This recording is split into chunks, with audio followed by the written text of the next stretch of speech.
So muri Zimbabwe, some will tell you that we knew it was going to come to this.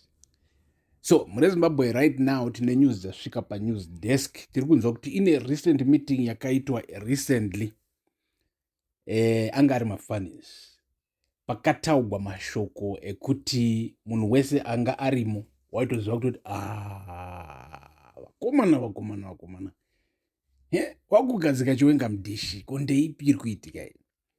So ma1 muri Zimbabwe ma1 patari ma1 dero gatipinde maari kuti what is happening. So President Mnangagwa vari kunzi vakataura recently about mhandu about mhandu. Zvanzi handiti munozviziva kuti ini ndiri Garwe.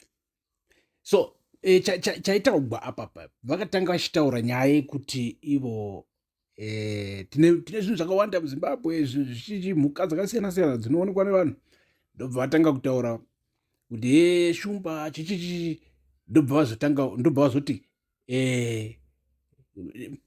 Garwe. Handiti vati Garwe, vanhu ndobva vaseka, ndobva vati ivo aiwa handizi kureva ini, handiti ini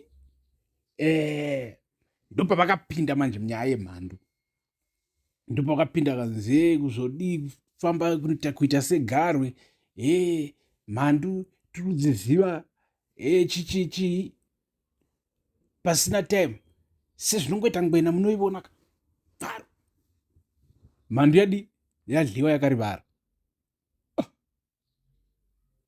Chiwenga ndokungotarisa pasi. Right now muri Zimbabwe, this is big. This is big.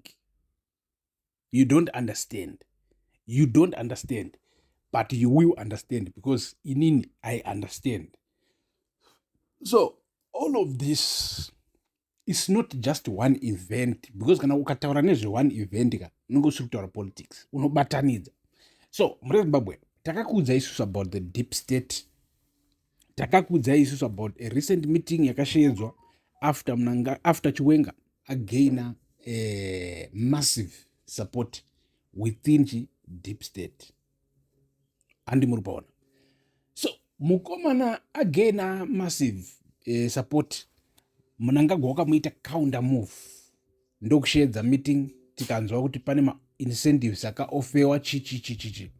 And then right now it seems like things slowed down a little bit, like it's a setback for Chiwenga.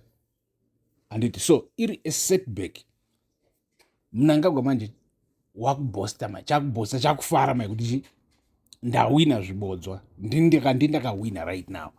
Ndopa ava kuuya akutaura zvinhu zvokuti kwanzi seGarwe mhandu dzichitozikamwa, toziva mhandu asi time yakarivara kungonzi bvaro yodliwa yoburiswa mugame. Handi muri paona. Right, ndakuda kuchipinda nemi pane nyaya chaipo ipo chaipo. Right, tarisai muoneka kuti right now patiri panapa ndepekuti Mnangagwa wasaina Cap 3, but chero iye haasi kuzvibhilivha kuti is this really happening. Haasati aita anything zvakanyogwa muCap 3, right? Asati achuza 10 more senators, asati aita anything. Why?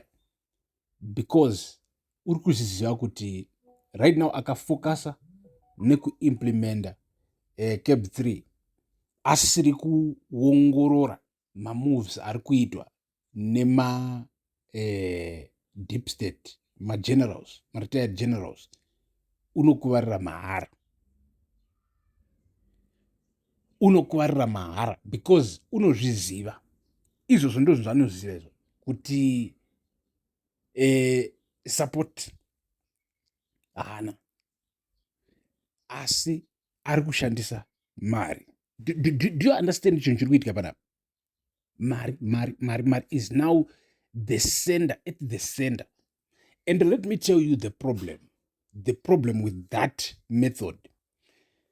Corruption haifi yakapera, looting haifi yakapera munyika yakadaro. Why? Because Mnangagwa will always be trying to collect more money from the system, from state resources. And kuti aite grease his machinery, kurwa kuti agone kuita keep on paying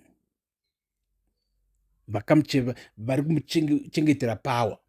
He must keep them greased, keep paying them more and more and more and more, because you see chikamu chache chatovapo apa chechakuzonetsa kubvisa manje, because whoever who is to come as the next president, zvaanofanira kuita kuti atogona kuita take over, unofanira kupromisa more. Kana muchiunderstand, unofanira kupromisa more, and nyaya dzekupromisana more zvichingoreva kuti more looting. So pasinazvo mure Zimbabwe, stay tuned panapa. Ndiri kudzifambira nyaya dzacho. More information inenge chiuya. Peace.